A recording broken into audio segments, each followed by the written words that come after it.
Então, nesse mesmo ciclo de evolução da espiritualidade, né, que é a meditação, é a ação, é o exercício, é o alongamento, né, é a atividade, que é a energia, e a meditação, que é quando você transfere a sua energia, a sua luz, os corpos, é, os corpos cósmicos, né, para uma outra pessoa que esteja de um dos dois lados do polo, meditando, ou ela esteja em movimento.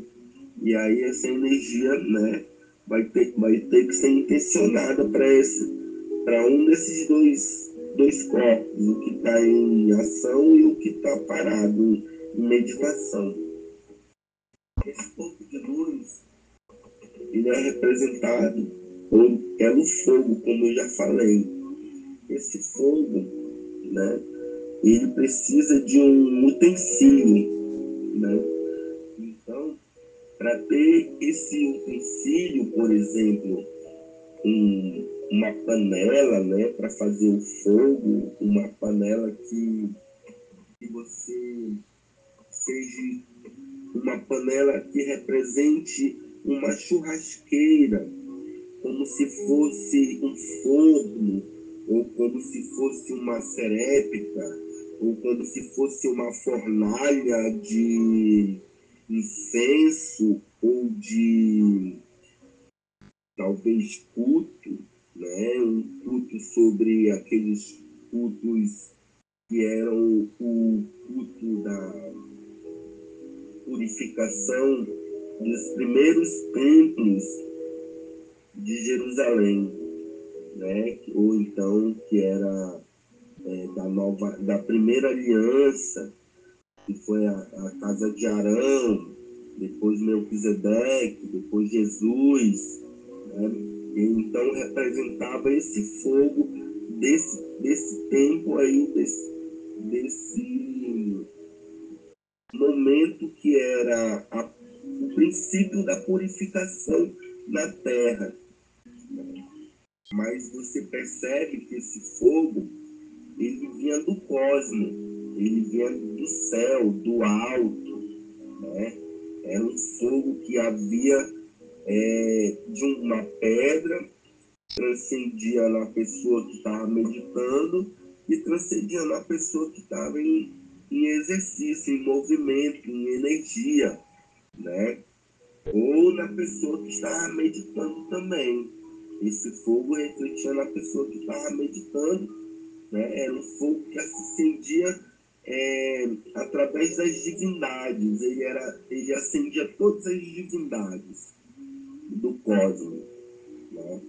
Então, ele era um fogo como se fosse a presença do Espírito Santo, entendeu? Assim também como tem a presença do Espírito Santo como uma forma, num paracleto, numa forma triuno, né? Numa forma que é assim, três em um, o Pai, o Filho e o Espírito. Pode também se ter a outra opção, né, em Gálatas 4, como diz na Bíblia, a Deus Mãe, que é a natureza, entendeu? Então, no local assim, Pai, é a Deus Mãe, é a natureza que a gente vai ver como a que vai receber a energia do fogo, entendeu? Que vai receber, no caso de uma segunda maternidade, de uma segunda criação, de uma segunda criação de civilização, uma cidade, numa segunda opção, num segundo solução de salvamento, de salvação, como se diz assim, quando a pessoa está em um lado escuro, ela precisa de luz, entendeu? Então, essas divindades que estavam no cosmos, elas precisavam dessa luz do cristal, que acendia o fogo, né, que transcendia em outras divindades, outros corpos de luz, né? Esses corpos de luz, né, que se transcendiam, eles precisavam renascer de novo. Então era como se tivesse uma segunda maternidade, uma segunda mãe, entendeu? E essa mãe era mãe livre, não era uma mãe que era uma lei ou era uma doutrina do cosmos. Esse cristal era uma mãe de criação, uma mãe de universalidade, era uma mãe universal, era a mãe de todos os corpos de divindades do cosmos. Então, essa mãe era a segunda mãe livre. Então, ela era representada por um utensílio, né? E esse utensílio mantinha o poder do fogo, né? Então, com o passar do tempo, Jesus veio à Terra, nasceu, cresceu, foi crucificado, e aí ele ressuscitou, né?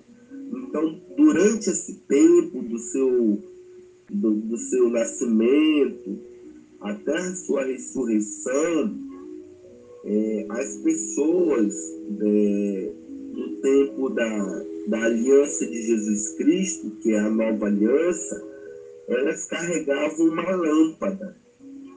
Essa lâmpada, né, que era a claridade, que alumiava as suas casas, as suas cavernas, né? Por exemplo, os comércios, né? E o iluminavam até mesmo como uma lanterna. Então essas lâmpadas se tornaram o utensílio que era o portador do fogo, né? Então veja bem, esse fogo veio da pedra de cristal, né? Que tinha uma força, uma força de energia nessa pedra, como comparada a um cobalto, né, que é a pedra do Congo. Então essa força, né, ela acendia uma chama, um fogo nas pessoas que estavam em meditação, e nas pessoas que estavam em meditação, elas transcendiam para outros corpos, os corpos que estavam em movimento ou os que também permaneciam em meditação, né? Então veja bem, então essa força, ela precisava de alguém que estava precisando da luz, né? Essa força da pedra, do cristal, para ela chegar até o seu último degrau, ou sua última camada de transcendentalismo, a última camada que ia passar da pedra, do fogo, da pessoa que estava meditando, da pessoa que necessitava, né? Até esse utensílio que é a lâmpada, né? Até ele ser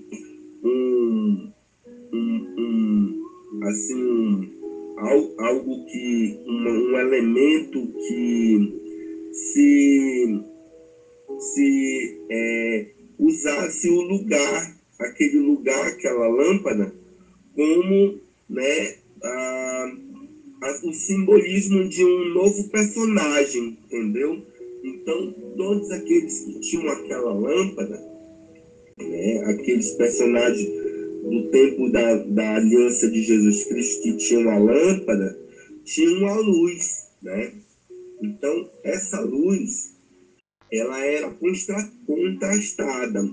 ela era usada para unir as pessoas, mas quando as pessoas se uniam, a voz do povo, a voz dos conhecedores, dos grandes filósofos, que era a voz maior, não era o espírito da luz, entendeu?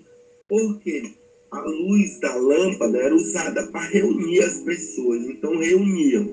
E quando eles se reuniam, não eram tirados o conhecimento cósmico sobre a luz do fogo. Eles se reuniam para contar histórias filosóficas, histórias de conhecimento geral, entendeu? Então, essas histórias que eles criavam era história que contrastava, era contrária, né, à história da luz do fogo do cristal.